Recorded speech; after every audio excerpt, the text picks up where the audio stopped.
Hello, everybody. I'm going on a little early. A few of the people I wanted to be here just are busy today, so they can't actually make it. And since they can't make it, I figure, why am I waiting? Why don't I just go live and come hang out with you, everybody? So that's what I'm doing. We're going to start up a watch party and we're going to hang out today and we're going to talk about something. And I mean, these are topics I can talk about, honestly, with for a long period of time, and I can do it without anyone having to be on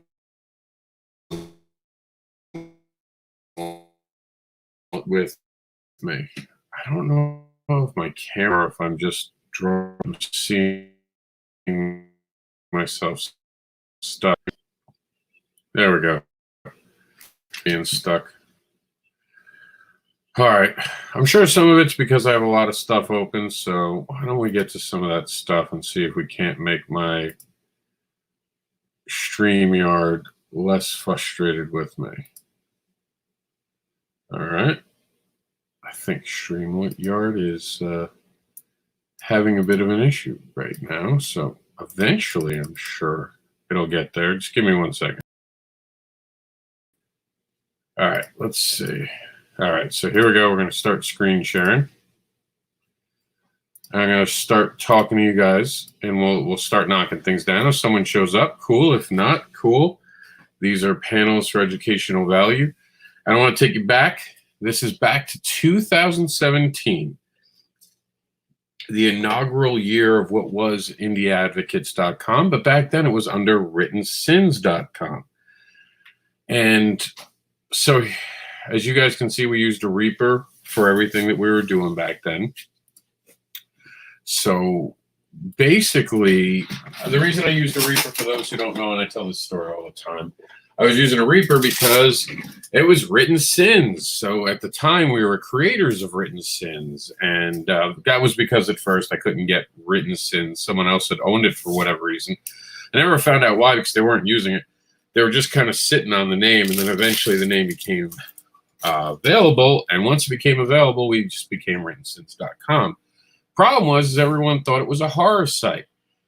And I don't do horror, and it wasn't meant that way. It was meant that every story is talking about sins, so we're writing down sins. And people thought it was clever, don't get me wrong, but I was spending a lot of time talking about it, and some people didn't feel great being covered. So here's a moment where I made a branding issue. Not only did I use font that I thought was cool, and it kind of, I get it looks a little horrific, but I always thought of it more like Garbage Pail Kids, and I just thought it was cool looking.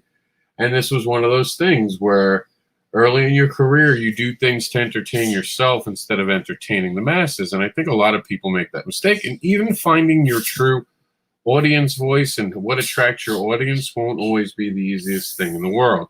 If you guys hear noise, that's just Jax. But Jax being in my panels and interrupting them is nothing new. He does it when we're at cons too. He just stabbed me in the neck, if you're wondering what the sound was. Not figuratively, playfully, pretending. He's trying to get me to fight with him. He gets a little jealous of you guys because he's not getting my attention right now. So that was Written Sins, and this is one of the first times I had a table. There goes nothing but expensive stuff. My original books, 3 books at a table. I was promoting the Autistic Jedi. You can actually see Jackson when he was younger back there, and there's some of his food. And you can see the Written Sins cards. This is how basically I started. I did have a banner up there. You'll see the banner in a minute. But that was basically it for my displays. And then I started getting a little more elaborate with my displays. And this is over, this is Emerald. I can't remember the name of the comic book shop. This was over at one of the comic book shops. I made myself a little area, and I still have him. I actually loved having him at the shows, the Reaper that held the business cards. And here's the thing. Every show can be different. This definitely called to, I think, a certain audience, and it definitely made me look like a horror writer. The problem was is even my monster books weren't really horrific, so I was kind of missing my mark, to be honest with you. Here's a time when we tried to make a kids' table. It did not work for selling books. It did not help promote the book, but it did make little kids entertained. The one problem I had with it was that kids were standing right in front of my table and it was making it impossible to make sales. Later, I would try to put it off to the side, but sometimes people would lose their children because the children would stay or they'd come back and they'd keep doing things. It was something I wanted to continue to do, but just wasn't feasible. I thought it was a pretty good idea. Maybe later down the road, when I get more kids' books under my belt, we'll actually bring that back. And if you notice at the bottom of the table, these were lifted. I started lifting up the table, and that's because I have a bad back. If you see the big director's chair back there, I can't stand up and sit down. It is horribly painful for me. So this actual adjust was made for me, but it actually helped people be able to read the books easier. So expect that to be important in just a few minutes. So we raised it up. And then you can see another video here, and you can see some of the Barbara Unleashed stuff. I was advocating for people. I think right around here is where a lot of people started to say I started to become a very confusing table because I put a lot up.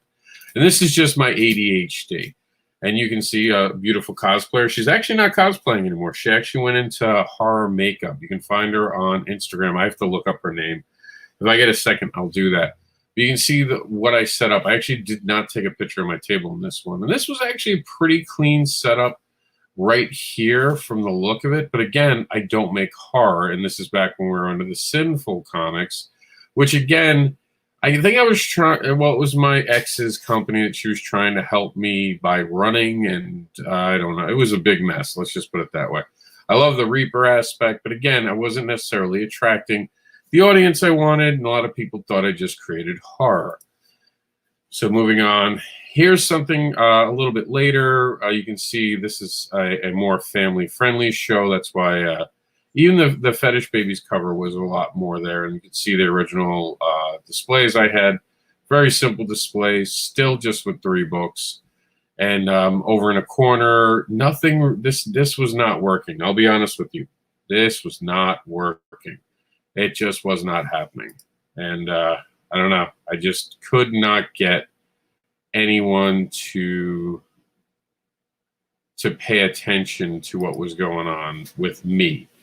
And it was just, and for me, it's a lot to read, but for a lot of people, it was too cluttered. It looked unprofessional. And if I'm being honest, it's exactly how it came off. So this is me over in River, it's in Pennsylvania, Rivers Comic-Con. Again, the Written Sin stuff, there's Michael Metlin. Michael Metlin put up some fan art. The fan art sold better than my books. Still struggling with making a display, but I'm using all the elements I can. This is not the best period in my life on the road. I had actually just lost my my grandmother, actually, right before this show. So I didn't even have a table there nice enough to give me a table. So, and you'll see, I don't always need a table to set up. Here we go, me and Jaxie Boy when he was little. There's me flying under, again, more of a kid's show, but that's where I finally started to get to the spinner rack. It took up less room than the other type of rack setups. It was a great advance. Plus, I got to the books and had them up. Thank you for James Eric Hodson, who gave me that thing. And you could see I put my business card as a banner. This started to work. Right here was a turning point for me being on the road. This did nothing. This confused people. And people had called it, and I was too stubborn to listen. I didn't want to hear it. I put up all the titles I had, but people didn't want to see that. It wasn't it was me looking at what I wanted, not what the consumer wanted, and being very stubborn, if I'm being honest. This was just me not listening to people and doing what I thought was best still. And, okay, so before we get to this, I want to show you something. All right, see this Fetish Monsters and More? That sign changes my life, my trajectory in a lot of ways. I want to see if I have another, and we'll get to all these pictures and explain them. All right, so I'm at a show, and I'm doing bad at the show, and I'm having people talk about my fetish book, and they're making snide-ass comments. And when you're at a show, I'm not for. I'll be sarcastic to people. Like if people say they're not here for comic books, I'm like, oh my god, if you've been kidnapped, blink your eyes. We'll get a SEAL team in here to rescue you. But beyond that, beyond being maybe even a little snarky, this sign right here, I would try to advertise. I started using this, and you get to see I was building platforms at this point. I was starting to use these wire racks because that became popular, and I was trying to do everything I can to get noticed. I had the Frankenstein head, which again attracted kids, but didn't always nail the parents coming over. I would put T-shirts out, and to be honest, I don't have a picture of it here. Some of the displays, while I understood why I was doing it, it did not come across. It was just too much. This wasn't one of them, actually. This display actually worked out well. Let me see. I think I have it. There it is. So this display was actually a moneymaker, believe it or not. Notice the trays over here. I extended out into the aisle.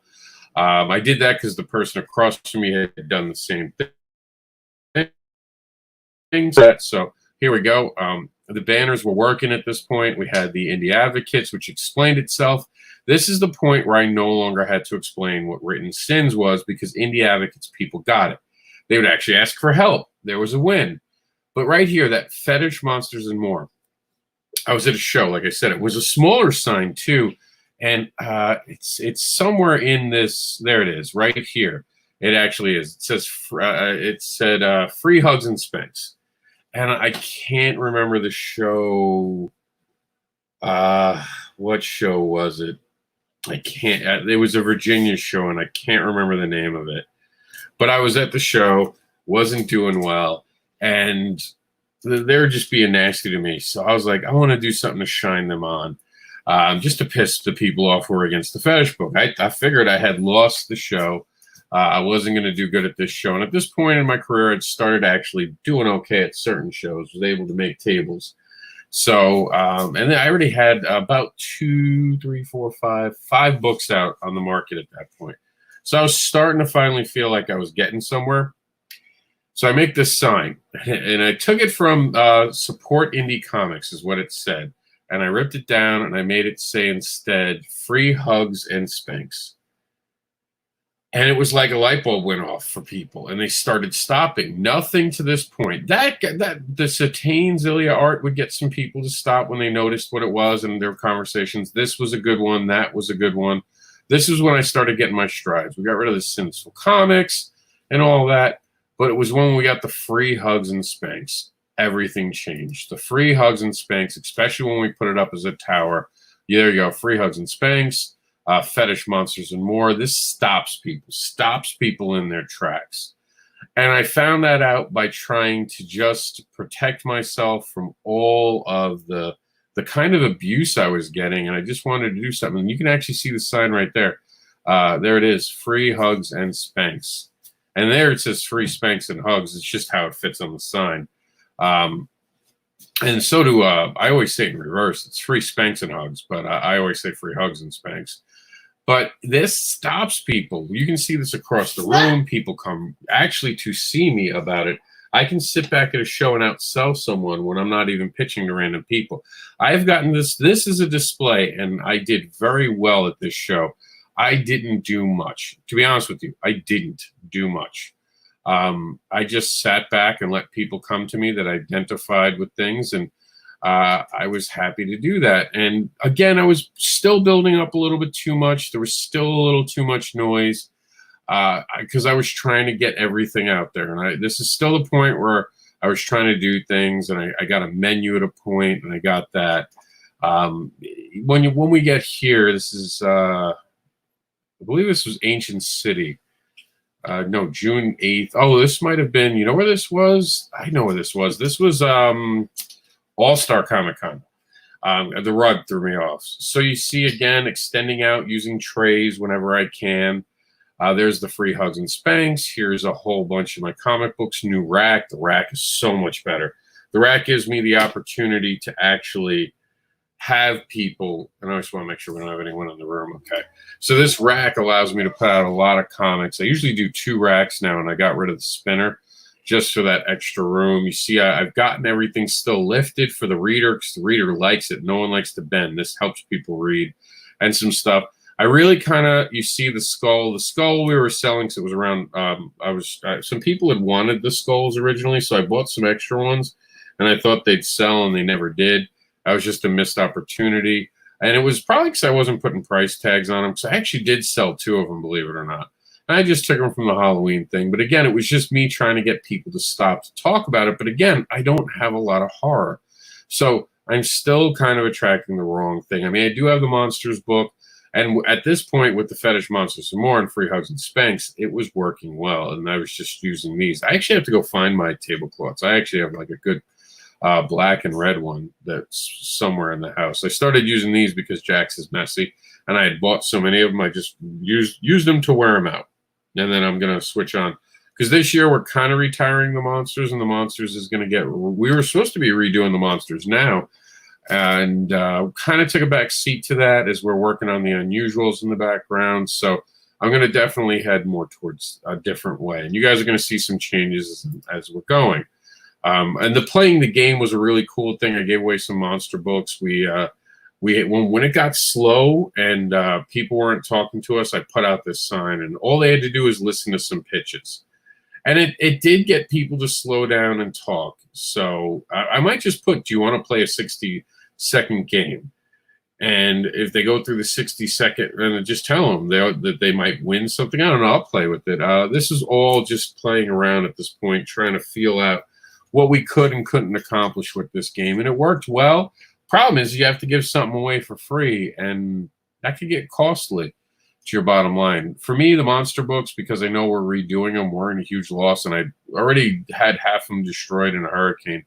So I wanted to change the format, and it just wasn't selling. So I figured if I get the story out there, I could get feedback, and I could see how to improve it. So I was proud of that. And you see at a smaller show here. Still put up a lot of banners. The banners do attract attention, actually. I've got no complaints about that, and I think they work really well, believe it or not. Jax is hitting me with the sword. Not now, sweetie. Go play. Be a good boy. So, yeah, I mean, this is working. This is people stop on their own. I have conversations, great conversations. I've mixed in the Advocator. I've got some great stuff going on, so I'm very proud of that. This is going to be pretty much the way of the future. See these signs? So I came up with this idea and this was, and you'll laugh, but it's part of the shameless promotion thing. I had hurt my throat, and some of you might remember this. I'd hurt my throat pretty badly, actually. And I wasn't going to cancel being somewhere for it. So I put up this sign. It was a horrible show. It was Ancient City Comic-Con. They just don't know how to run a show. But I really couldn't talk, and this made me actually realize the power of signs. And what I'm going to do in the future is, we can get rid of this. So this is just me being silly. Because I was trying to get things. We're going to try to make signs on the actual comic books. So if you guys saw the recent video I did, I should have pulled it up. And I can actually show you on my video right now. So check it out. We're going to switch over to me. So here we go. See these little clippy things? And I found these on Amazon. So what I'm going to do is I'm going to put these little clippy things on the sides of that wire rack. And then what I'm going to do, let me see if I got something I can hang real quick just as an example. I have comic books next to me, but nothing I printed, of course, because I recently cleaned up. All right, so I don't want to, I have some art someone gave me. Okay, here we go. So I always have comic book stuff. Good comic book, by the way, TITS. So that's what's going to happen. And now it stands up and it holds itself, put it on the side of the wire rack, and all of a sudden it'll be there. And what I'm going to do is have little descriptors, and I've already started making them. And I can share it with anyone who wants to see it. And this is all stuff that was supposed to be going on actually now. I was supposed to be implementing this all now. So I'm giving you something I technically haven't fully tried, but I've tried them enough with the things I've shown you right now. We're going to switch back to looking at that. So I have tried it, and I can tell you it works. So having signs up, believe it or not, people slow down and read the signs. When they would just walk by your table and kind of give a giggle and kind of be like, ha, ha, ha, yeah, look, free hugs and spanks, this makes them slow down. And then I can't tell you how many people read that and came back to me.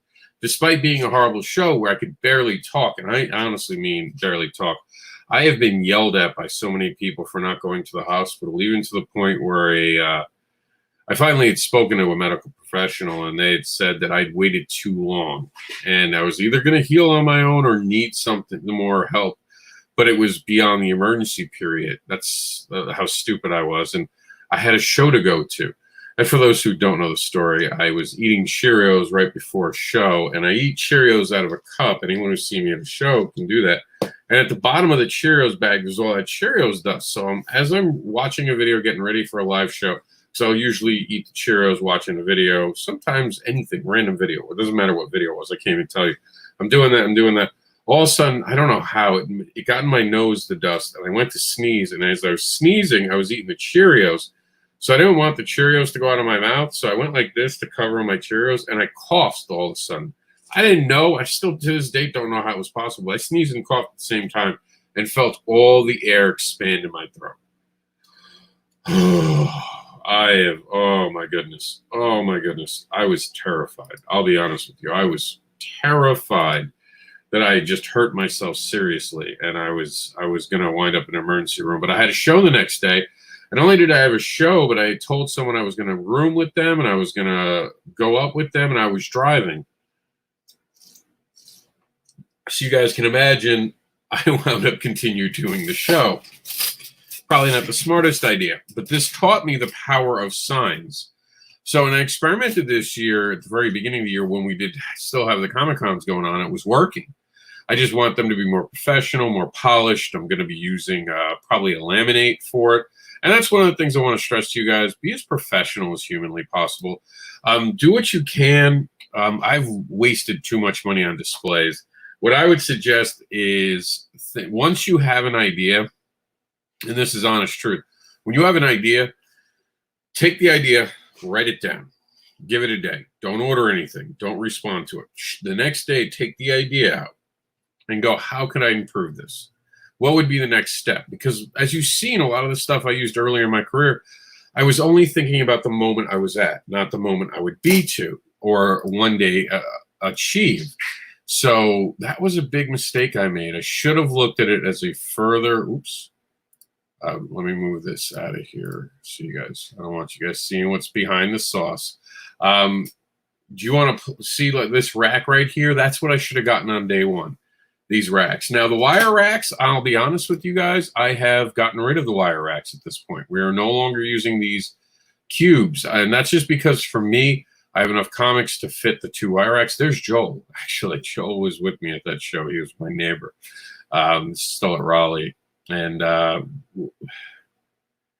tell you what, man, I'll be honest with you. These wire racks are actually pretty damn good. I want simplicity going forward. As I have found in my testing that simplicity works a little better. But this is the perfect setup, honestly, this has been a great setup for sharing with people. So if I have to share a table with someone, this has really been a great setup because it gives us both the area, and you can see Joel was right here, but normally if Joel and me were sharing just one table, each one of us could have it. And I was trying to separate the kids from the adults book, but I'll be honest with you guys, and this was kind of shocking to me. It didn't work like what you would think. And I don't know if that's just parents don't buy a lot of books, mind you. I can't tell you what or why, but kids' books being separated on this own thing, it didn't work. The Free Hugs and Spanks works. As a matter of fact, I've sold more of the kids' book because of the Free Hugs and Spanks book because they both have a sense of humor about things. And it's just the truth of it. And here's what we're going to do. As a matter of fact, you know what? Let me show you the garage thing I did. That's while we're here, while I'm talking about it. So I made that cool garage video. I want you to see what my latest thing was while we're talking about branding. Because that latest one is a really cool thing. So we're going to go behind the scenes here. Just give me 1 second. So we go to my channel, and you guys should subscribe to the channel and indieavits.com. We're so close to 41,000 subscribers. Help us get there on our main site. So I'm going to show you guys what I just recently. I think we're all live right now. Hey. what I just recently did for this show, I hate YouTube's setup. It's never easy to use. YouTube's always been very glitchy since the beginning when you use that. Okay, so here, check this out. You can find. I'm gonna let it play for like a couple minutes. Look at the actual display. It is what it is. All right, so here's how I'm gonna pitch, and I'm gonna show you that. Hello and welcome to ON-Conn. Like many of you, I have had events canceled, and I am now in my garage of all places, set up and talking to you. A lot of things in the next few weeks, we will feel that they were taken from us. Understand that these are precautions done to save lives. There is nothing wrong with trying to save a life. No matter what we miss, we can do it later. We can reschedule. We can get it to be another time of the year. But right now, please take heed and concern in the fact that everyone is trying to protect people. So do your part, but be uplifting to everyone. Try to support everyone. We're going to be doing this GarageCon, and then we got some other online cons that we're calling ON-Cons coming up over the next couple weeks. We invite everyone to be part of this. We're going to be doing panels. We're going to be doing pitches. We're going to be doing everything. You want something on these programs, you let me know, and we'll do our best to get them done. We'll video conference. We'll do everything we can. We have to get past this moment. We have to rise up together. And I promise you, this too shall pass. We are going to survive this as the human race. This is a scary moment that will pass. And in the meantime, we're going to have to get creative. We're going to have these moments where I'm going to give you some pitches. Advocating comics, where I take a farting elephant and make them able to teach moral lessons. And now we're going to just let that play. Because you guys, if you want to see the whole video, feel free to go onto my YouTube or the Advocate YouTube channel, I should say. I actually do have my own YouTube. It's different. It was meant just for my comics, but who's got time to do it all? So you guys can see over here, we have the banners in place. So let me go back up to it, and I'll show you. I'm going to draw your attention to it. See, I've already implemented those clamps right above it. I like the fact that I have so many banners behind me. That seems to work. The more banners I have behind me, the more I seem to be able to draw attention to the different things I do. That has never hurt me, believe it or not. As long as they're saying something to the people who are passing by, like that Robert Gregory one or Mr. Anderson where I was cartooned, you guys saw a little earlier. It didn't draw attention. Every one of these has drawn attention. The Reaper, despite Written Sins not doing well for Indie Advocate's original spot, has now become Written Sins Comics. That draws attention. The Free Hugs and Spanks draws attention. Cat Dad and Supermom draws attention. The Sistine Zilly art. Every one of these banners has drawn attention. I've been on fire with making some brands and some things, and even the Mr. Anderson banner and magnet over there. All this attracts attention. They all like it. And again, it's with the reading. You give someone something to read, they slow down and they become invested in you because now they spent time reading about it. So like I said, in the future, you'll see over in these corners. Let me see if you can see. Okay, see right here, we'll wind up putting one of those brackets and then describing what the book is. So Fetish Babies will be, Barbara Unleashed will be, the 50 Shades of Grey thing. What if 50 Shades was written by an adult who knew what they were talking about? So we're going to get that there. Now, if you notice me swinging back and forth, that's because I have a bad back. And that's why I try to sit or kneel while I'm talking to someone. At this point, it was a hot day. I was definitely feeling the heat. And this was for GarageCon, so I'm literally in my garage. And you can't see it, but I'm sweating down my back. And I didn't want to jam up my back, so I have this tendency to rock. So if you ever meet me in person, you see me rocking, it's just in my back hurts. Or I'm trying to avoid my back hurting and keeping my legs loose. Because usually, as much as it's back damage, I feel a lot of the pain or problems in my legs. Because they tighten up so much, I get cramps and I fall to the floor. So that's why I have that seat. And I design things so I'm focal and I don't have to move around. See, everything's in arm's reach. Sorry, I'm doing it on the wrong screen. I mean to do it on this screen. So I'll move this out of the way so you can see my mouse go around. See how this all gives you that reach? The point I'm trying to drive home to you guys is to not make as many mistakes as I did by buying so many displays early on in your career.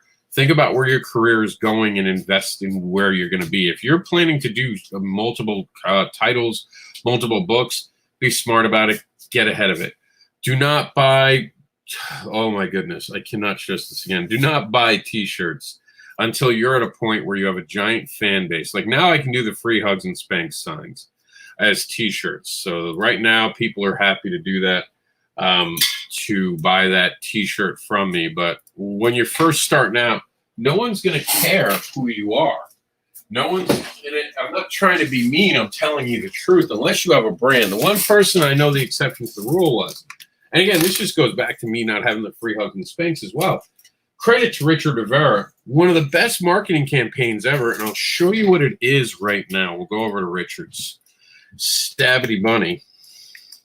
I'm telling you, Stabity Bunny stops more people than my free hugs and spanks sign.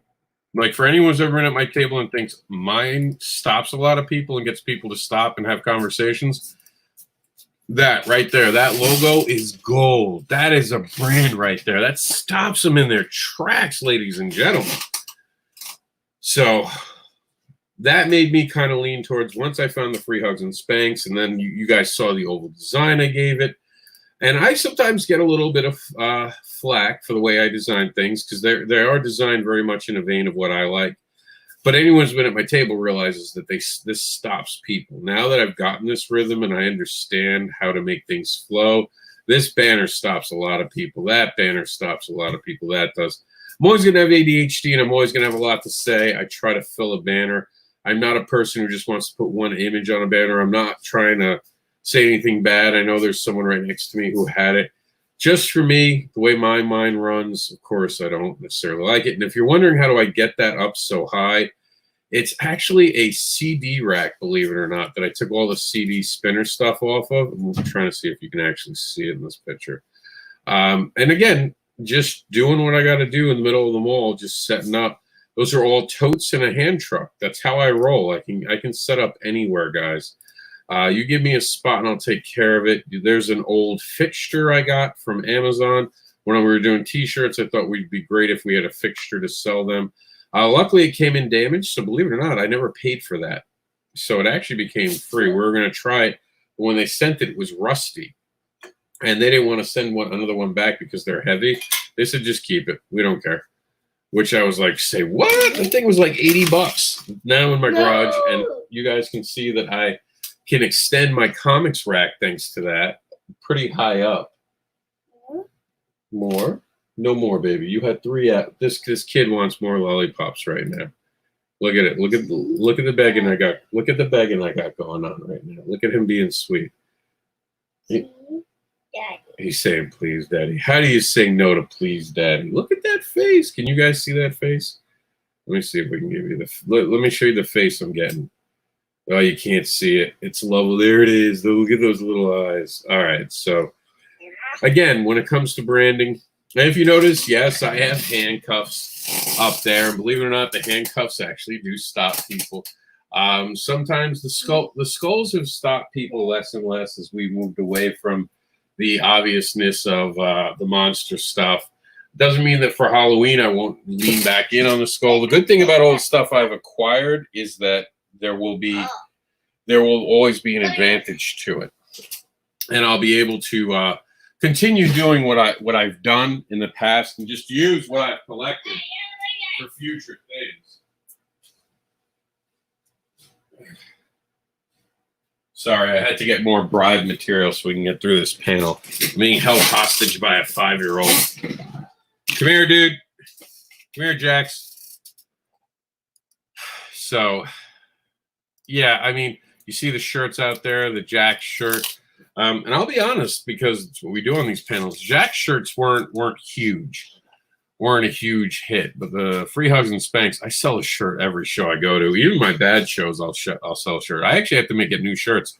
I want to sell those out because I broke down and got the freehugsandspanks.com, which we're going to, once the con season starts again, we're actually going to start taking pictures of people that I hug and I spank, and I can actually show you. So check it out. Foil. I got hugged by the Indie Advocate. I keep these here. And I know there's some people who get all bent out of shape out of the free hugs and spanks sign.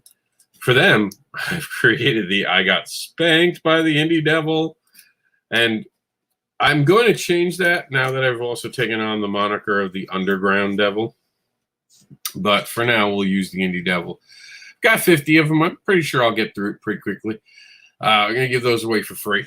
Those aren't for sale. You actually have to get hugged or spanked by me. I think there's one person who wound up getting one, and I didn't spank them because they were playing with it, and I saw them, and they were like playing with it with their nose, and I'm like, no, you can keep that one. I was like, that one's all yours. But besides that, if you see someone with that sticker, you know that they got spanked by me. Talk about branding. Now we get to this is the most latest place I was at.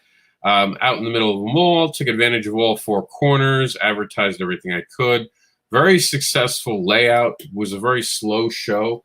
But again, I made sales without trying. People came over and talked. This was just a few weeks ago. The C19 was a big issue at this show, big issue.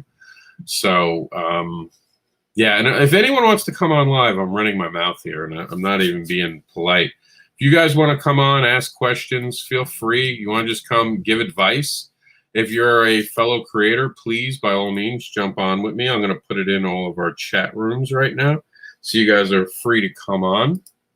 And we're going to switch gears a little bit because I think we've gotten that branding, it takes time to sometimes get it right. It's not always going to be – I hate that Facebook does that. Facebook just pops up your damn messages for everyone to see. That's never fun. That's one. I've actually sent an email to them that they should stop just making those pop up. I'll answer my messages when I want to. Don't pop them up because it always affects the live stream more than anything else. So, all right. So we're going to give this to the ON-Conn audience too. And the reason we've been going, speaking of branding and being online, if you guys notice that I'm hosting these in different groups, it's to help those groups grow. Remember, 2 weeks ago, there was no ON-Conn group. There was no members. There was nothing here. And we've built this up from scratch. Takes time. Look, we even got a comment from Varian. I don't know why Varian just didn't come in. I guess Varian's busy, but There was no ON-Conn group. I think I paused it. There was no members. There was nothing. Now we're being meta. Meta. There we go. Here we go. All right, so there we go. Oh, no, that's replying to him. I meant to give it to, oh, you guys are all, okay, you guys are free to come on if you want to talk about branding or anything like that. Wow, that's weird. It's picture in picture. So going over some last minute branding because I'm so complicated. There's a lot of stuff up here. It shows with the diversity. But one of the things I'm really proud of is this new awesome, again, a lot being talked about. It's the ADH mind, but I kind of feel like I've hit my stride with creating this type of content. I really like this. It says the Indie Devil, the Indie, of course, being orange after Indie Advocates. Underground is the new title, so it was white to match, and then Devil red. MrAnderson.com, real site, and then a proud indie and underground comics advocate. And pretty excited about that new look. We do have some questions, but I'm just going to show you guys my site, Written Sins Comics. Look at how I display my stuff so people can figure out what they want. And, of course, you can get PDFs on sale right now because I got to do it. I got to pitch. You can get my PDFs on sale now for 99 cents. You don't have to worry about delivery. I'll send them to you in an email. And if you buy a couple of the PDFs, I'm willing to cut people a deal. Let's call it maybe $5 gets you 6 or 7 PDFs. Message me if you're interested. You can get some great offers. And this is just to entertain you guys because I want you guys with the extra time to be reading my books so you can become a fan. So we talked about doing marketing, right? So how do you market? Now, if you didn't notice, Comic-Cons are a great way to market. I'm pretty excited about that. We've been to Comic-Cons. We're doing the Comic-Con thing. We've been able to market it. You can put ads in your book, but you could also do Facebook ads. Facebook is, of course, and again, it's popping things up. Facebook is a great, thank you, honey. He's putting away his stuff, being a good boy. Facebook will allow you to run ads on things. Not a huge fan of Facebook ads. They never work well for me, but I've heard other people it works well for. You can have a site, which we're almost to 41,000 subscribers. Oh my goodness, was that that's been a journey. That's been a journey. And we're gonna get some questions in a minute.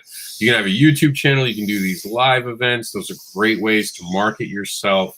Kickstarter, believe it or not, having Kickstarters is actually a wonderful way to market yourself. And for those of you who are watching live right now, just as a heads up, on Kickstarter now, you are allowed to add 7 days to your campaigns. I just got off Kickstarter. I didn't push this one very hard. I actually have to check their messages. In my recent update, I actually offered to refund anyone who we let the project fund, but I'm letting anyone take their money back if they need to. I think we've lost about $100 at this point. And to me, it matters more than I'm understanding to people. That's why I did it. But I also didn't want to take anyone's pledge away if they really wanted to be a fan of me, because, oh my goodness, how wonderful is that? And who am I to tell someone how to spend their money? I'm just here to help you get it back. I actually have to reach out to someone and make sure that they got it. But here we go. Kickstarter, great way to do yourself, to promote yourself.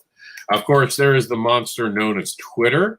You guys can join Twitter and get out there. Twitter's a little harder. You got to play with hashtags. Twitter's all about the hashtag. So if you're going to do something, you got to use a hashtag. It's how they're doing it. Here goes some of the trending hashtags right now. Trump slush fund. I didn't make this up. This is just what's coming up. But you can get your stuff out if you do like indie comics or comic books. You can get your stuff further reach. Of course, there is the animal known as Instagram. Those are the three most popular. DeviantArt is a great way. Let me see. Written Since Comics. Let me see if we can get logged in here. So, oh, look, the Project Access. Okay. So, and there's Satine Zilia's art. My God, just amazing what that artist can do. She's an amazing artist. My hat's off to her. So here's a great way to promote yourself. I don't like it as much because it's not much give and take, and as a writer, I can't just draw something. So I honestly don't use it as much as I should. But I do put things in, and I get likes for them, and I interact. So there's Instagram, of course. DeviantArt's a good way. DeviantArt's a little messy for me, but again, I'm not an artist, so it doesn't necessarily apply to me. There's TikTok, which I was trying to get on the show today. A fellow creator, Danny Quick, he does really good on TikTok, but it's definitely not an easy nut to crack right now. TikTok has not been the easiest for creators to get there. It's definitely a kind of funny, kind of jokey type of site. I like watching it, don't get me wrong. You could probably try to do it, try to build an audience, but all this takes time. So I don't know anyone who's good at it at all. I don't know anyone who tells you I'm good at every single platform. Honestly, I think they're lying. It doesn't mean they can't convert followers to follow them on different ones, but I know Instagram people who don't have a good Facebook following. I know Facebook people who have no Twitter following, and I know Twitter people who have no whatsoever interactive group on Facebook. So you got to decide for yourself, what am I going to do to make myself stand out? And then we head back to Facebook. And for me, I have a lot of stuff. That's part of the ADHD. It's just who I am. But I have my staples. Like Indie Advocates, of course, is a staple thing for me. I'm very proud of what we've done with Indie Advocates. We've built a Help Wanted section in here. This has been super important to me, to build this for you guys to be able to use. Some great stuff. Martin Piero's dropping us some Cosmic Time on his Facebook, doing some cool stuff. And there we go. Twitter, Instagram, Facebook, the major three. I think he's actually checking out TikTok as well. And people are trying different avenues. Nothing wrong with that. We got some awesome creators here. And as you're looking at it, we get all different stuff in here. So this has been a huge accomplishment for me to build this to over 1,000 active members. And let me see some pages I got for you guys here. Those aren't my pages. They're just pages I liked. Here are my pages. So I basically have a page for everything. I don't do a great job with every single one of them. Some of them I have just for later use when I promote the series. Some of them I'm very big on. The Advocator I'm very big on when we're talking about the Advocator. Comic-Con Adventures is something I did want to push. It's not the right time right now. We're in talks about making that into something, and it's developing ideas. There's Robert Gregory, because I'm a kids author with that. So depending on the time, the problem with this, and I'll be honest, just like the websites.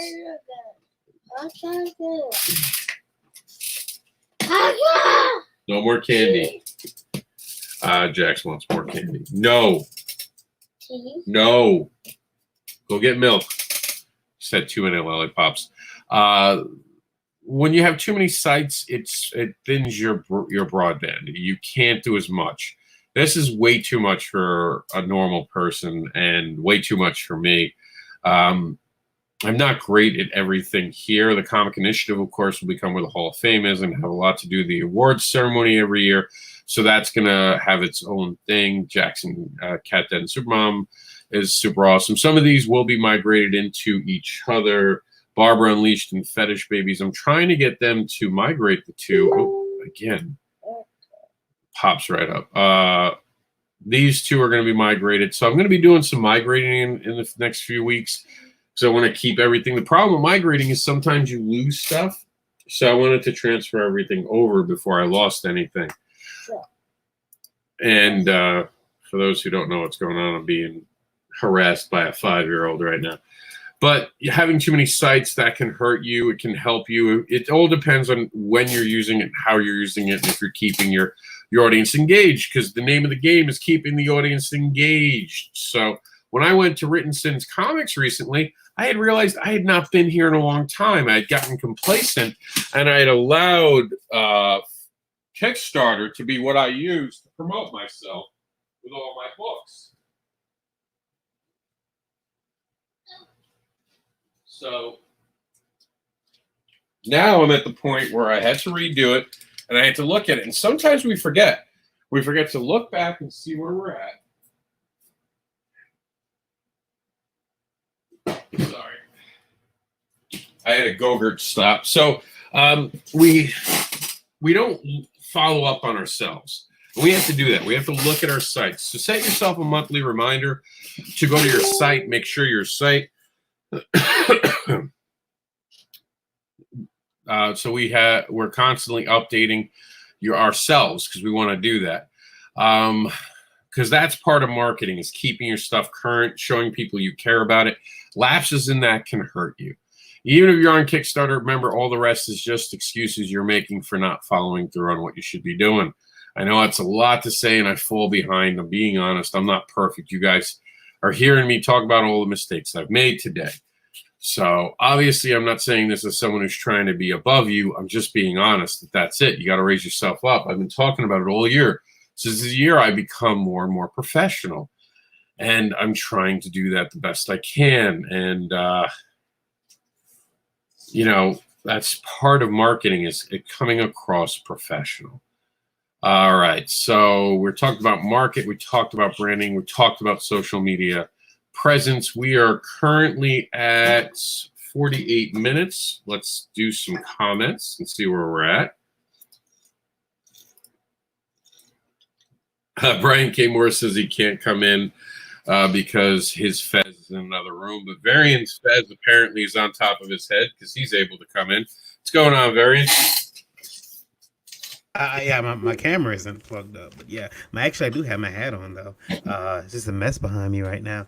I was watching and I said, let me pop in here and cause some trouble. Wonderful. I believe it or not, I'm not even being facetious. I have a kid with a gun pointed at me right now. So, Varian, tell us how important marketing is to you as I take care of this little gremlin. Well, marketing is important for, any business. I like to do a lot of guerrilla marketing. I like to do a lot of, kind of unconventional marketing, in that I will go out of my way sometimes to make a sale, and to just ingrain the idea of my comic or my comics company into the heads of the customers. We used to give away free beads, Mardi Gras beads with a charm on the end of it, had our logo and our mascot on one side. mascot on one side, logo on the other, and we used to give those away for free. They when it was all said and done, it probably cost me about 75 or 80 cents per charm with the charm and the beads and the sticker. But it was a small little price to pay. They have people walking around. People love beads. They love wearing beads. So we were able to do that. But marketing, I mean, it's essential because even if someone doesn't buy your comic, there's an opportunity there. They're going to remember you and they're going to make that purchase maybe later on online when they get home or at the next show when they see you again. That your book is going to be stuck in their head, whether it's how you treated them, some little bauble you gave away, and Rob knows how I love my baubles, or just something about you, even social media presence. Maybe you did a cool little drawing or something on your Facebook. Yeah, and good point. I tried my first Kickstarter experience. I like it better than Patreon. What do you think about Patreon? Notice I don't know if you've been watching. I don't talk about Patreon because I don't believe in Patreon. Mm-hmm. I think Patreon's a step above GoFundMe, and that's not against anyone who uses Patreon. I just think that's the public feeling about it. Like, you want me to pay you money to do something that you're going to give to me digitally, and that's a lot of Patreon. And a lot of people. I mean, there's some good ones, like give credit to Chuck, who they're doing a radio drama, and they're giving you insights. So you get to go, like, in the back to the creator studio, I guess. So that's kind of cool, but what do you think about Patreon? I think the Patreon is, I mean, if for certain types of people it works, and especially with someone with a high output. If you're constantly able to put out stuff and people want to see it, that's great. As now you have to correct me if I'm wrong here, but Patreon initially was started so that people can keep doing the things they loved and still get paid for it. I see people starting Patreons as a hustle. It's like, I don't know. I get what you mean. I get why you think it has that kind of GoFundMe aesthetic to it, where it's just people are going there because hey, I need some money, and but I know people who do really good on that platform because they do have a high amount of content they put out for patrons. Let me ask you a question. Mm-hmm. This is not trying to throw shade on anyone who doesn't. Mm-hmm. But are the people who do well doing fan art? A few of them, yeah, a few of them do fan art. One just chronicles his putting his comic together. Occasionally he'll throw out a piece of fan art on there too. What I'm finding people doing now is and I really would suggest anybody who's thinking about doing a Patreon maybe consider this. I've been seeing people offer physical rewards and physical and not okay, I shouldn't say physical rewards. That's when you turn around. Offering tangible goods for your support. The name for instance, Ethan Matskyver, he has a YouTube channel, and if you're a member of his YouTube channel, $5 a month, he's sending out exclusive members only trading cards. So $5 a month, you get an exclusive trading card. It's like you get something. Now, sure, it probably, when it's all said and done, it probably cost him a couple of dollars to put those cards together and put them in the mail, but at least you get something tangible. So that's pretty cool. I've seen some Kickstarter people do that. I've seen people ask, hey, if you're at this perk or this level, send me your email. Every month, email me. I'm going to send you out this print. And people tend to, like that. And I know I would if I got a nice print in the mail every day. Or every month. It's my Last Call Comics Facebook, which is low. It's very slow for some reason. All the groups have been loading. I think just a lot of people are on Facebook now. Yeah. Pages and groups have just been loading for days now that way. I mean, that's a good point. I did think it had something to do with fan art. We're not going to talk about the legality of fan art, whether it's not that moment. I'm not going to bring that up. This is just more of an observation that I did know a few people who I know who say that the only way to make money on Patreon is to make sure you're doing fan art. Mm-hmm. Whether you're selling it or just showcasing it, it's definitely a way for a hustle. Of course, we're not talking about the cosplayer in the room. Getting naked on camera seems to be very profitable too, but that got them in a lot of trouble on Patreon last year. Yeah, Patreon and Twitch they're seemingly kind of closing the window on the type of thing. Yeah, you see, Jax can't believe it. He's upset. Yeah, son of a bitch! I want to do. Yeah, He's a 5-year-old, but what can I do? I mean, we're all on the internet now. Yeah, it's they're closing the window on type of behavior, and it is a service. It's funny. I seen a young lady the other day, and I really want to chat with her, but she seems to be a troubled soul. She posted the other day. A guy asked her if he says, "Hey, I seen that you did photos online that were risque, and you did sell nudes at one point. I'm wondering." He was wondering if he could, if she offered any other additional physical services. He says, if no, it's not a problem. I just wanted to know I won't bother you again. And he says, I seen that you did what they call sex work. And she's like, I've never been done sex work. I'm not a fucking prostitute. And it's like, wait a minute, wait. She asked her, and that just shows how uneducated she is. That they don't understand that apparently, anytime you get on camera as a female, and you go into one of those sites and you either dress scantily clad or you sell picture sets, especially nude picture sets, you are indeed what they consider a sex worker, whether she likes it or not. So but they are closing the window on that type of stuff on Patreon, and that young lady actually had her Patreon shut down. Her Patreon and a couple other things were shut down on her, and you're seeing it all over now. Twitch is banning some of these girls. I won't use the name they call them. But they're closing the window on it, and the guys too. There's some guys who do it. Can't just say it's the girls. I've seen some bros, some Twitch bros out there with their rippling muscles, kind of like Rob. They're wearing their medium V-neck tees.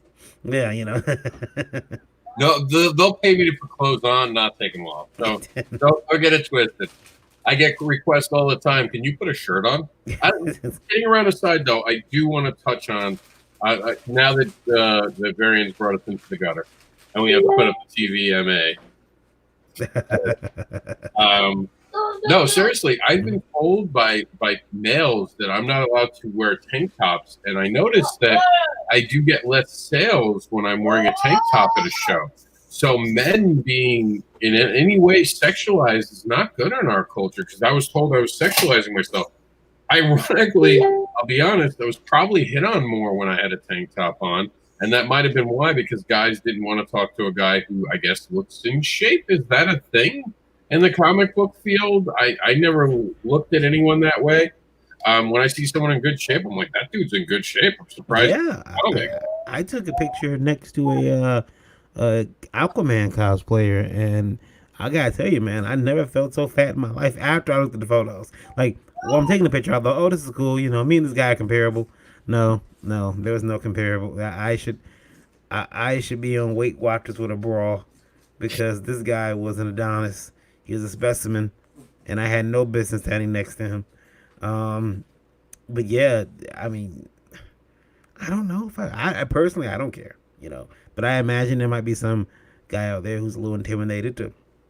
And some guys might be intimidated to bring their lady over there too, if they're, to get or and this has really happened, if their girl is talking to me when I have like this, if I have a tank top on, I can do it now because I'm not talking to anyone directly. But if I have this on and someone's there with someone, their boyfriend comes over right away and tries to pull them away even quicker, because I guess they think I'm flirting because I'm more muscular. And it never happens to the guy, like the guys who you would think are, I'm trying to put it politically correct now for this time period, someone who doesn't have trouble getting a date. Mm-hmm. Those type of guys never care. They come over, hang out with me, talk to me. They're not intimidated. It's always kind of the those soy-based. Well, I was going to say even the thinner guys, the less muscular guys. Mm-hmm. Like the gentlemen who think a gym is for meatheads, and I've been asked if I've done steroids by a lot of smaller people. Muscular people never seem to ask me that, but very thin arm people, and I used to be a thin arm person. I'm not trying to. Just send me the hate mail. Fuck it. Yeah, I'm not that good of a tap dancer. I'm sorry. I like to actually be physically fit. I enjoyed getting bigger, and considering I'm crippled in my back, the fact that I've been able to stay in somewhat good shape, I'm proud of. So send me your fucking hate mail. What am I going to do?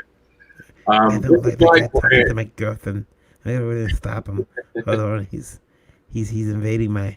He's invading my. It's funny because I've seen that. I've seen that. It's quite sad. It's a mess, and you have to understand that with your branding, you're gonna step on shit. But I'm just being honest to everyone watching. Your brand, my free hugs and spanks thing pisses people off. I've had people complain because I've had pictures of Barbara tied up. Oh my god, that's so no, you can't do that. You can't do that. Batman's dick's out, but people are complaining about me having a tied up girl who's not naked. And meanwhile, the girl next to me who's like, oh, well, I guess people just don't like your book. And mind you, I was doing fine that weekend, but she was just trying to be like a bitch.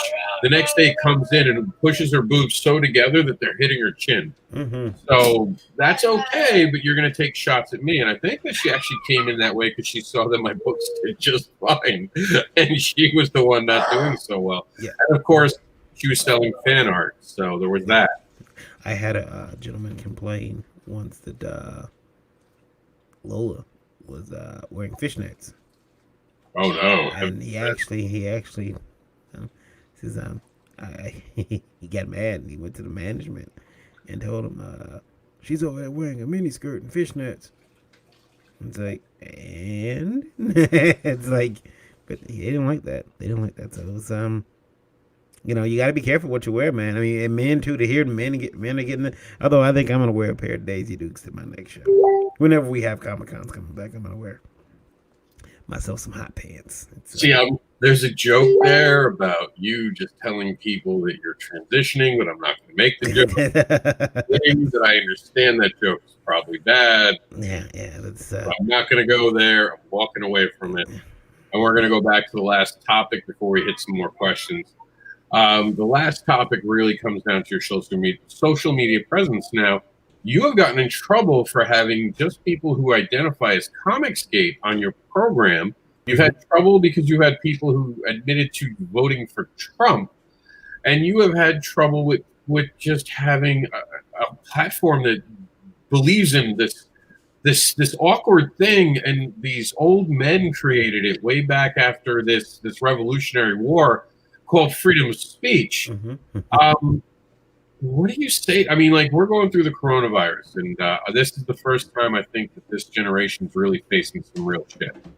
We've read about the Vietnam War. I came at the tail end. I'm a little older than you. I remember we were like, and we don't realize this when we were younger. I was a 1980s kid, so we were like one of the first real generations of integrated school children where it was really starting to become really integrated and neighborhoods were integrating. And I grew up not fucking realizing it was ever a thing because it was never brought up at my house. I am happy enough to say I was never brought up in a racist environment. I was not one of those people who understood racism because I experienced it at home. Looking back, there were some comments that I had an uncle make once or twice, but my grandfather was always quick to come down on his ass for it. So I never understood it till I got to like junior high, and then you started hearing from your friends, you know, because junior high is when shit gets real, right? Mm-hmm. Like, nothing's real in 5th and 6th grade. You go to 7th and 8th, oh my God, shit just got real. Yeah. And then you start to experience that different world. Plus, I wasn't in the community I was in, which was very multicultural. Because I grew up in like Oakland Gardens, Jamaica, Queens area. Mm. Like, it was just a melting pot. Yeah. So do you think that we're gotten to the point where echo chambers have hurt us? And will the coronavirus finally kind of smack us back into being fucking civil with each other and understanding that we're not all supposed to be the same fucking, you know, person, this, that, or it? I don't know what pronoun would be for that. Like, can we just stop that? Stop playing these word games with each other so we can start getting together again and stop worrying about it? Do you think we're headed that way, or do you think branding's really going to have to watch where you step for a long while? I think that I don't know if it's gonna fix anything because I'm seeing more lines and more divisive speech even now. You know, I've seen people take this, you know, this current situation and make it political, and they're still throwing rocks at each other. Um, the on the idea of coming together, you hope that we would. I mean, look, Alan Moore had something with Watchmen. That giant squid dropping out and brought people together. Oh gosh, aliens! We're all together in this now. That was cool, and that idea is cool. Did you see the new Watchmen series out of curiosity? Yeah, I seen a bit. I seen a couple episodes. That was deep, man. I was sad to hear they're not coming back. Yeah, I would have. I had some friends who did not understand it. They thought it was a continuation of the film, and it's not. It's more based around the comic. Yeah. But I think after 9/11, we all kind of came together for a very short while. Then they discovered something. And that was that Americans have this unique thing. We stand united, but we don't like each other. So, but I think now you just have this whole culture war, this clash of cultures that have, it really is, I think gonna last for another 10 years or so. Honestly, I wish it didn't, but I think it's gonna last because nobody wants to give. No one wants to see the other side. There are some. I'm willing to listen to everybody's side. That's why I have that show that I do. I don't care if you're, if you're, I don't care what side, who you voted for. You could have voted for Trump. You could have voted for Hillary. You could have voted independent. I don't care. You could have voted for your cat. The only time that I want to get mad at you is if you voted for maybe, yourself. No, I what I'm saying is that we like to have everybody on the show. I want to, because we like good quality books, and there are good quality books all over. To sit there and say, no, you shouldn't have that guy on because he's a part of a hate group. Well, does coming on the show hosted by a black man, that kind of shows me right there that there might not be that much hate there. Maybe the person's only reacting because this goes to both sides, because of the way you're treating them, the way you've talked to them. If I come on your show, Rob, and I'm calling you all types of pervs and, just I said all hate mail anymore. If I come in the show and I'm like, you're a perv and you made your book to get laid and and you're a pox upon comics, chances are you're not going to talk to me very nicely.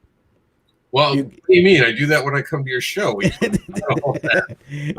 really come to get the abuse. Yeah, but see, and that's what I think we have. We have a lot of people who just, they target the other person. They, rather than seeking to understand what it is, what their message is, how they feel, it's quick to label that person. Oh, okay, well, I see that your friend. I've been asked before. I see you're friends with this person on Facebook. Why? Because they make comics and I want to keep up to date with what they're doing, and I met them at a con, and they get mad. And then Danny's not going to stay long after we do this. Oh crap, Danny, quick! I'm out of here. Come on now. Possibly the worst person to bring on this show. Now this right here. It's someone I can't forget. Man, it's not my fault. It's not my fault, man. Shoot. Now you do TikTok, right? What's that? TikTok? Yeah. How's that going? I'm enjoying it, man. I think it's good for people like me who, so I get really impulsive about creating sometimes. So I just like to do stuff, and if I think it's funny, I want to put it out there. So, I think it's good for folks like that who don't mind making a fool of themselves, in front of potentially hundreds of thousands of people. So I have fun with it, man. Why aren't y'all on TikTok? Oh, I tried knowing. I had this whole thing where I got naked and around, baby. I refuse to go on TikTok. I refuse. You should go on more on your exercise. No, I think that TikTok is actually pretty cool. I'm just sure that I don't have that much creativity. Now I've seen your YouTube show. I think you would do fine on TikTok. I'll be banned within a week. Did you hear what he said? Now, Dan, why don't you go home and then come in the show? Say it one more time. Why don't you go home and come in the show? Man, y'all know I'll be so busy. I want to do all this stuff. I cannot create more time in the day. Yeah, I hear you. If I could, I'd be working out. If I could, I'd be working out like you, man. I see you getting strong out here. Nah, I used to be. I want to point out that Danny is currently outside. He is not quarantining. He's out there. Look at him. He's out here in these streets. There's woods behind him. The happening could be happening behind him right now, and he's risking it all. Listen, I am a medical professional. I know. So. All right. We're getting hard back talking to you. Okay. So we'll talk to you soon. I just wanted to pop on and tell you I appreciate you having me. Thank you. You know you gotta come on. All right. All right. See you later. See you later, Danny. Yeah, that was horrible feedback. I'm sorry. We couldn't have him on longer. It was way too. I was hurting my ears. I'm sure it was hurting our listeners' ears. I think the thing was that he didn't have headphones. He had You headphones. have to have headphones to be on. Like when I go on with you ever notice I'm always in headphones. Yeah, I know better. It says it right when you go on the stream. There's something about if you're on a laptop, it kind of works. Every so often we'll get feedback when we have Chuck on. Yeah. Just be on the laptop without the headphones. It's not horrible, but that was bad, and it's not fair to him because he's such a talented guy to have him be represented that way. But like I was saying before we brought in Danny, because I did want to get to him, and then we'll do some comments. Everything that he said about having Comicsgate on his program and letting people talk, if you don't know, I echo that. If that is a problem for you, that I would allow someone from Comicsgate to be on my program, then get off my friends list. I'm too old to try to appease anyone. I'm not a PC person. I don't give a shit what people think about me. It's not my job. It's your job to have an opinion of me. So don't try to do what you do at Varian. Oh, why are you friends with that person? Because they're good to me is the answer. They've never treated me poorly. And I have problems with people in comic books, and I have friends who are friends with them, and I tell them, hey, look, this is what this person's done to me. Just be warned, this could happen to you one day, because when people are snakes, they're always snakes. You know? Yeah, I mean, again, I will have people who've done me wrong on my show. Because I'm here to push comics. I'm here to push good comics. I want the industry to survive. I need this industry to survive. And so I think people think that we're critical of it because we're it's like, you're critical of things you care about. And so when you see us post things about, oh crap, Diamond's not accepting new comics. Oh my God. It's like, if there was nothing else that should have sent shockwaves through this industry today, when Diamond announced that they're not taking new books, don't send them. That should have been it. Okay. That should have been.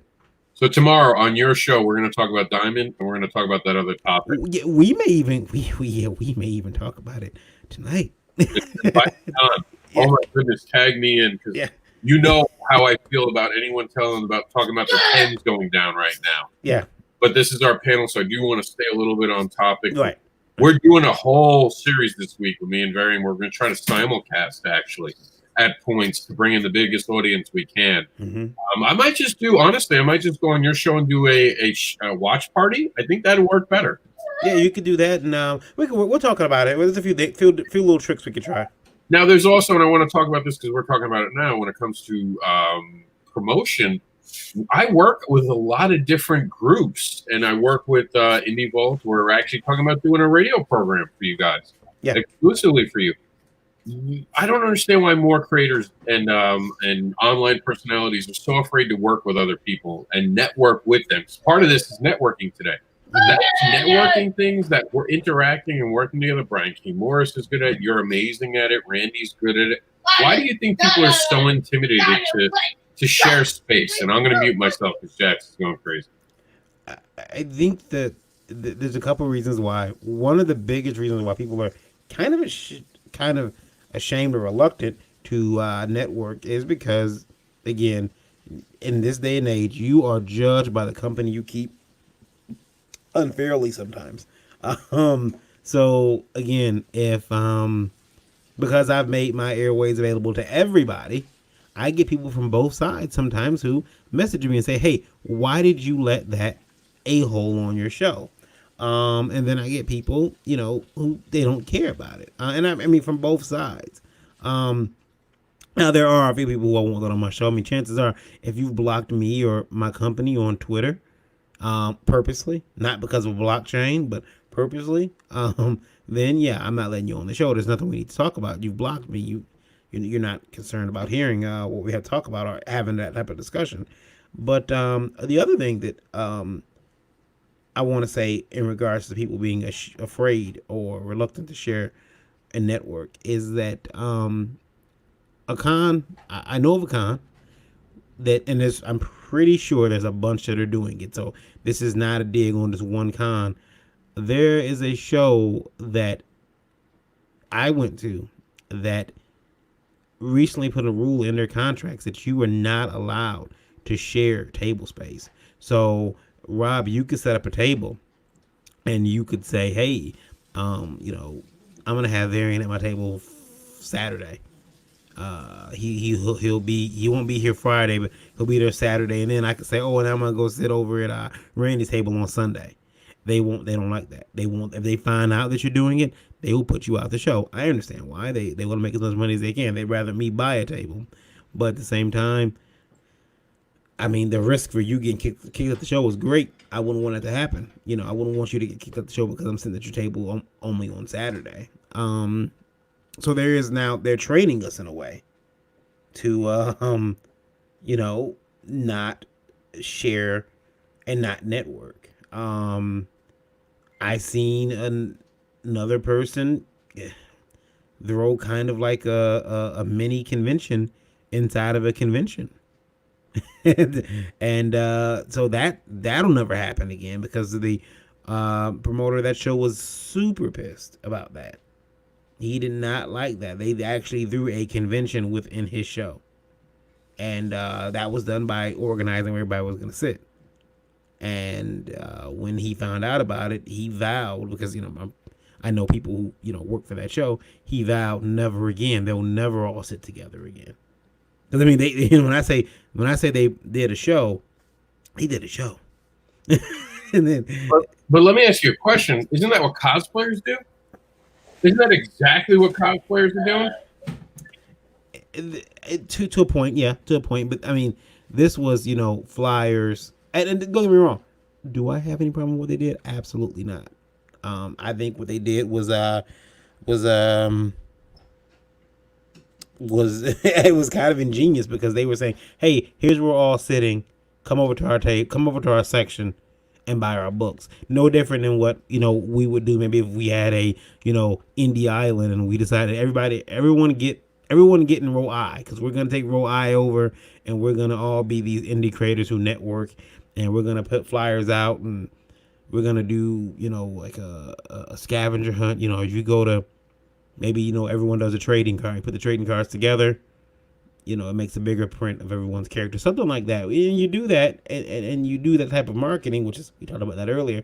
That's great. I can see how that could work. But now you have promoters who trying to stop that type of behavior. They don't want us networking, and probably because, united we stand, divided we fall. But yeah, but I don't understand that. I don't understand anything about why would you discourage something that could possibly be entertaining your. Maybe that's why cons suck so much lately, because promoters just want to be in charge instead of running a good fucking promotion. Maybe let us be in charge. Well, there's a couple of things. I mean, now a couple of months ago, I would have been right in that camp with you. But I've talked to some promoters, and they tell me that the Comic Con boom, or the comic book boom, and I understand that this boom is nothing compared to, well, the boom we're seeing now is because of movies. We aren't really seeing a comic book boom. We're seeing a fandom boom. We're seeing a pop culture boom, but not a comic book boom. The books are selling like trash, and we can argue that all day. But the thing is, they like the venues that are booking these or allowing people to book their cons in these places. These people who run these events, they hear Comic Con, and some of those people don't know. Because some fans don't know, Rob. They don't know that Comic Con is not a traveling show. They think Comic Con, they think we're carnies. They think we travel around. Comic Con goes from city to city, and we have like a year end party at San Diego. That's the big one, but that's it's Comic Con is one show that travels around. And then they think, and the people who run these shows, who are in charge of these venues, excuse me, they think that, okay, well, there's big money here. So I'm going to jack up your price. You want this venue? Yeah, it's going to be, this space here is going to be 10 grand. This one small section is going to be 10 grand a day. How much more do you want? I can give you a deal. And you take the whole facility over, and now they're like, yeah, well, give us an even million. I mean, I don't want to put his numbers out there, but Mark Hodges gave us numbers in the chat. You know, he told us how much he had to pay to put on the show. So, of course, now he has to make that money back. He asked that's why they have to bring in celebrities. Anything they can do to make the money back. Anything. Yeah, but, I mean, there's some bullshit in some of those numbers, too, because they want to have a bigger show. They could be a medium-sized show, and let's be honest, some shows did that this year. Before this all went down, some of them actually knew the marketing of it and knew the celebrities wasn't bringing in money because those guaranteed contracts, and you were having people in the middle of the show, you had to bring more craftspeople. You're setting yourself up for failure because these craftspeople are now not entertaining people as much because, sure, they bought knickknacks, but people go to Comic-Cons, and this is just for Comic-Cons, mind you. Mm-hmm. If you're doing like a PopCon, all bets are off. But if you're doing a Comic-Con, I've had people go, you're one of the few people I've seen, I'm not coming back because I didn't like this experience. And there's a lot of talk about some real comic book fans not showing up anymore to these bigger shows. I've heard that. Floating on itself. I've heard that. I've had people tell me, you know, I don't want to do a show that's small or a show that's big. I'm sorry. And there's like, you know, it's Celebrity Fest. I don't want to do that. We've been lucky. We got a couple shows here that try to bring in, here in Michigan, that try to bring in people who are relevant to the comic industry. But you know, again, there are those shows that pack in celebrities. But I mean, when you sit down and talk with some of these promoters, you know, and at least, you know, a couple of the genuine ones I spoke to, they'll tell you, you know, look, I had to do this. Because I mean, the price of the venue is just too damn high. I can't let you and Rob sit together. Yeah, I can get you and Rob give each other go in $250 a piece on a table, on $500 table. Great, you saved money, but I just missed out on, I missed out on money now. I'd rather have you guys both pay $500. Now, I will say this: I hate hearing that, and then finding out that cosplayers got, there's 10 cosplayers who got comp tables. I hate hearing that because that, to me, is a problem. And I'll tell you something else. It's probably going to get your blood boiling. I know a couple of what you call IP thieves. And we won't go too much in it, but I know some print guys who get invited to shows like free. And I'm talking about, when I say invited to shows, I'm talking about the red carpet rolled out, free table, free flight, put up in the hotel room. Oh, I know, Variant. I think we should do a whole show on what we think is wrong with the Comic-Con industry, actually, while we have this time, because maybe we can help some people reset. Yeah, and I think a show like that's got to have, we got to have the other side in there. We got to have, a promoter or two who's willing to talk about, their shows and what they be willing to do. And also, a couple other people that, can voice their opinion. Now, the problem is that show might be I'll show you after this. That show might have more people than StreamYard can allow. So we'll probably have to use a different service. I do have one we could use outside of StreamYard, but we'll see. I mean, we could definitely do something like that. That would just rotate people in and out, dude. Yeah, we could rotate them in and out. You get 15 minutes and press us. If you don't, you're out. Yeah, we can do that. People say something dumb, you're done, you're out.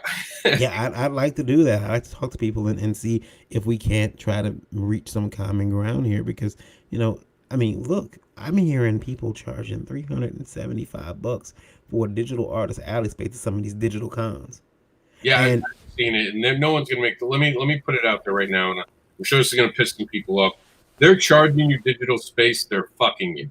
Just understand, you're getting right away. no lube. No, nothing. Like hard. You're getting it.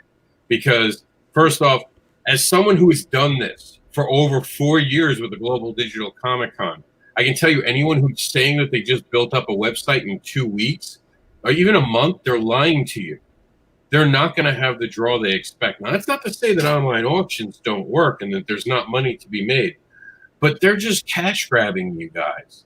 Don't sign up for that. Do it on your fucking own. Show up to Varian's show. Go out and do all these podcasts. Do all these interviews.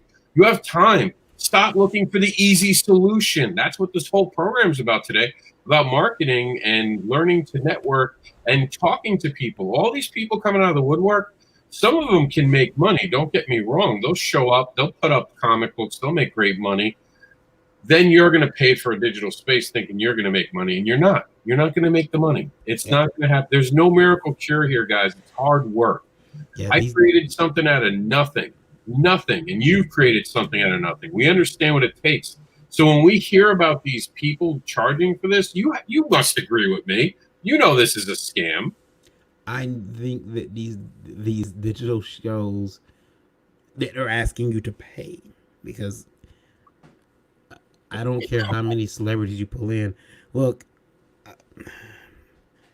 okay, you want to have a digital Comic-Con, there needs to be actual infrastructure there.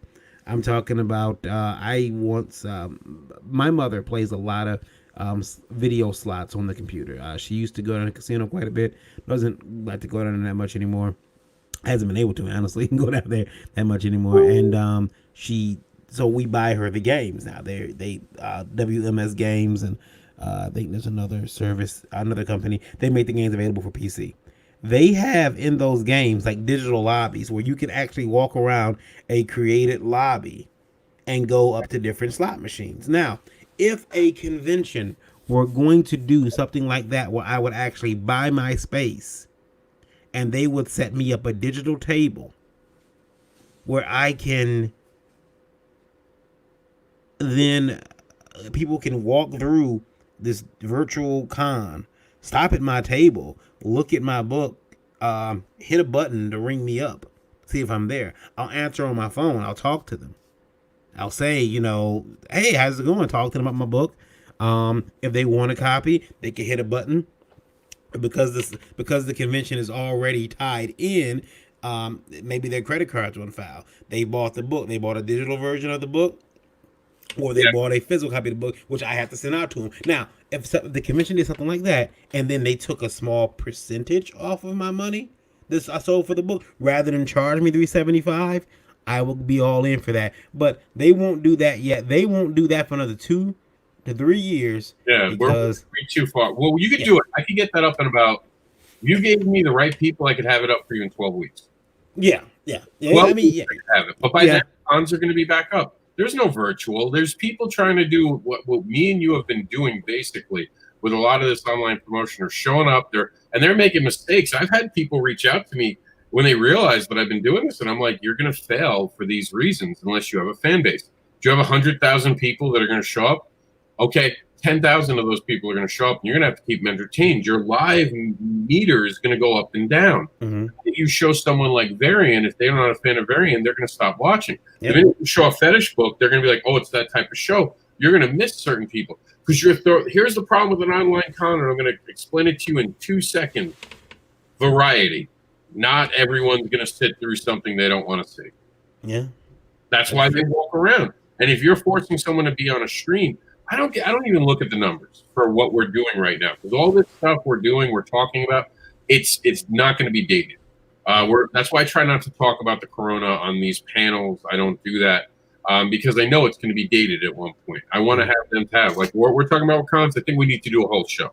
I think that's how we do it. We sit down, maybe we dedicate 2 hours to it. We get Randy on it with it. And then we bring on some people. We bring on some cosplayers. Cosplayers, come change my mind. You're wasting everyone's time and space. And let them come at us. Let them seriously come at it. We'll go back and forth. We'll have an even discourse. We'll have a good conversation about it. We'll be friendly but honest. And I think that's the way we do this program.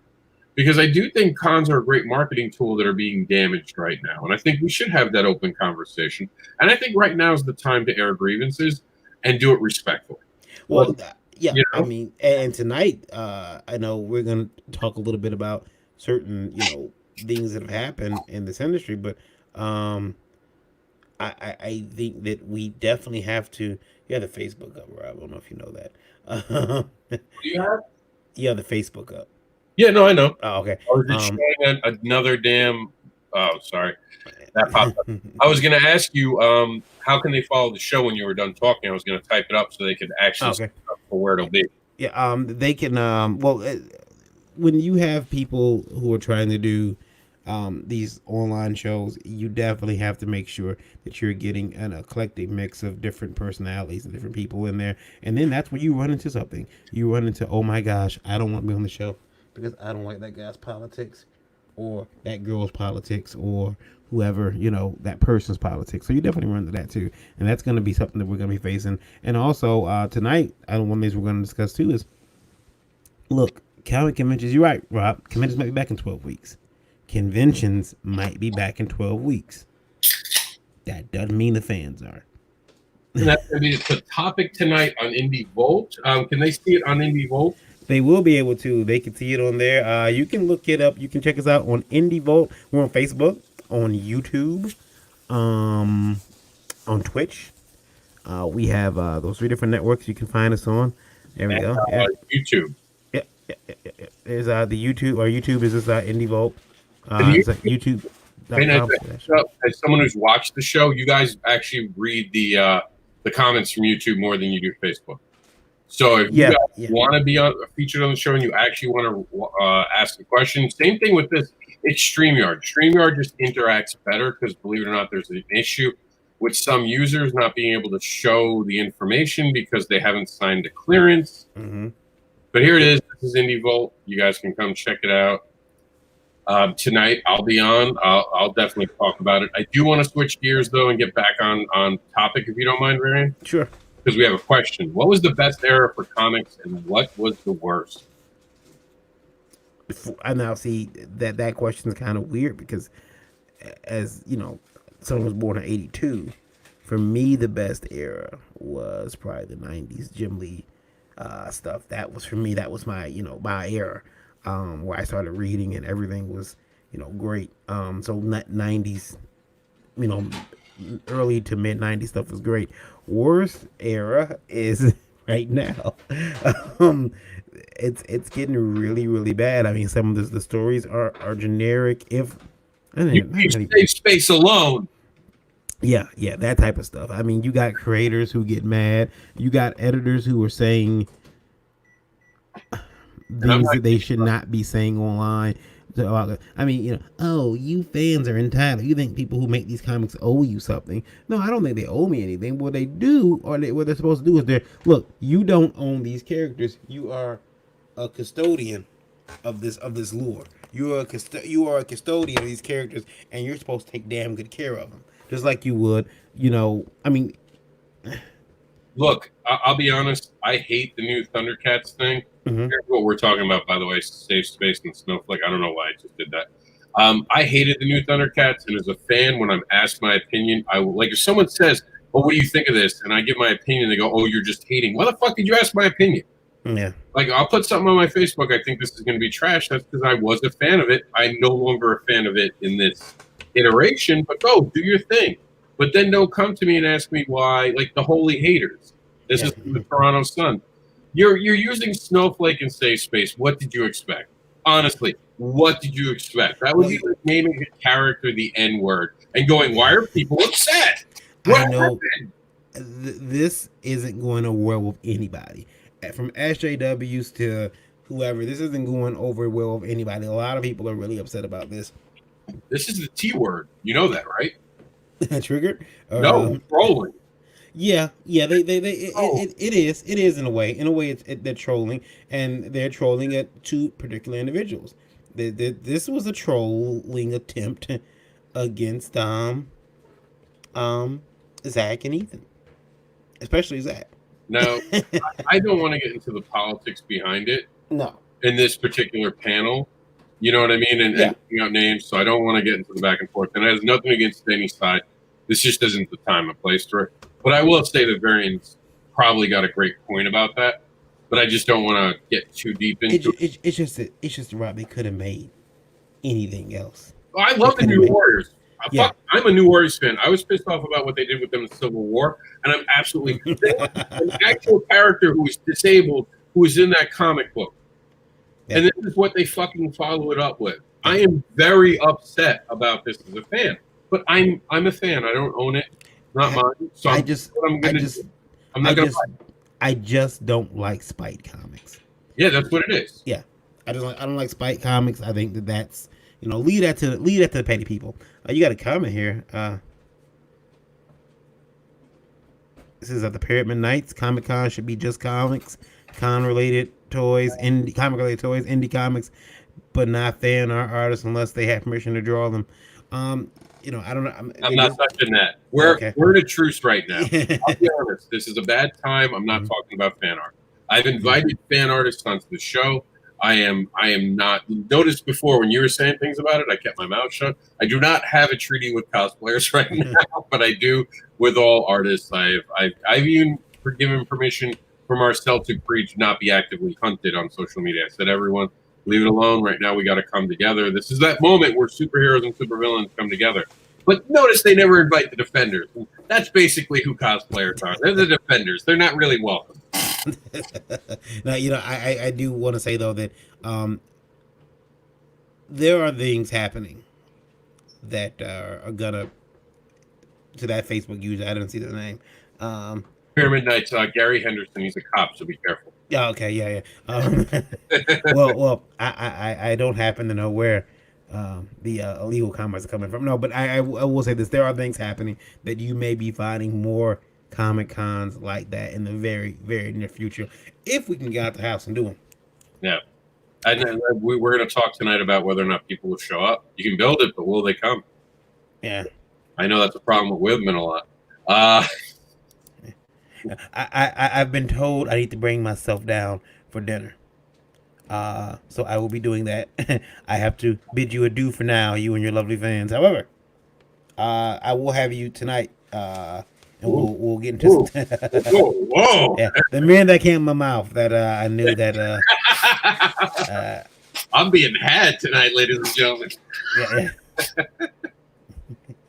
I will talk to you a little bit later, and we'll get this side straightened out, and we'll talk about comics. If you're looking to reach out to me, you can do so at the underscore kid KYD on Twitter. Find me at Last Call Comics. Varian Grant, Varian. Last name is Grant, Grant, on the Facebook and other social medias. I'm really easy to find. But yeah, come talk to me about comics. Come talk to me about the industry. I may yell at you. I may send an old bearded man to yell at you too sometimes. Oh no, not really. Before you go, really important questions. We're in the middle of a quarantine, and everyone's thinking this. Yeah. What's for dinner? What is for dinner? I have no idea. See, they didn't yet. I'm pretty sure it's something out of a box. That's where it is. We're eating packaged food. Yeah. The other day, what was I eating?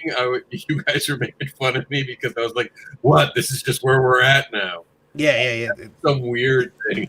You guys were like, "What's wrong with you?" They closed all the fast food places, man. They closed them now. You can't even get drive-through. Yeah, I can't. Yeah, you can't even get drive-through. It's I'm going to get McDonald's before the show tonight, just so I have one last experience.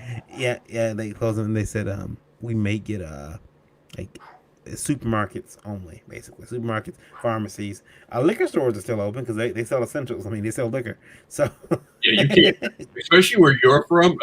They're closing. They're being opened a different way. Yeah. Oh yeah. That's why they're not closing. Yeah. I'll tell your audience really quickly. And I know you had a cop in the chat earlier, but years ago, a buddy of mine worked at 7-Eleven, and I noticed that his register would shut off. He legitimately could not sell liquor after 2 o'clock. The cash register would not read the SKU. It would tell him, "Nope, sorry, you can't do it." And he would beg. I mean, you get these guys and girls coming there, usually guys coming in there, begging about liquor. It's 1:57 and there's a line, and this guy is just nervous because he's got a girl in the car and he's trying to get back home with the liquor as quickly as possible. But I watched this guy beg my buddy, and my buddy couldn't sell it to him. So I decided I was on an idea. I went into the store. I purchased, like, I think a bottle of Hennessy, some Bud Lights, and I think I may have got like a bottle of Hypnotic. And I put it in my car, and I waited up there because it's 7-Eleven, 24 hours. And I waited, just loitering around the store with my buddy, sitting there on the fire logs, and the guy comes in. He wants to buy liquor, and he can't. And he gets desperate, and he wants to sell liquor so bad. He's offering more money. Well, my buddy can't take it, but I could. For weeks I did this and made money. It was awesome. So I'm telling you, if they cut the liquor preserves down, I got you. But you're gonna pay. You may pay a little, may pay a lot, but you're gonna pay. That or just a 5-finger discount. No, Yeah. See, then I gotta shoot people. Huh? Yeah. All right, thanks, Rob, for having me on. I appreciate it. I'll talk to you soon. We're gonna do some more comments, and then I'm gonna head out. I'll see you tonight, Baron. All right, that is totally illegal. I'll see you later. See you later, dude. All right, so I thank Baron for being on the show today, and sorry Danny couldn't be more. I know that's why we got it. We're gonna do some comments. Rob getting down and dirty always. LOL. I'm being attacked by a giant monkey. So this is my new reality. You guys thought the CNN person had a problem when they had the kids run into the room. I'm getting beat up by a monkey. All right, so the pyramid nicer, that's totally illegal. I don't know what you're talking about. That was all variant. It wasn't me. We do have 2 questions I wanted to get to, and we saved them to the end of the show because they're important. What is the common situation on paying for services versus dispensing compensation on the back end?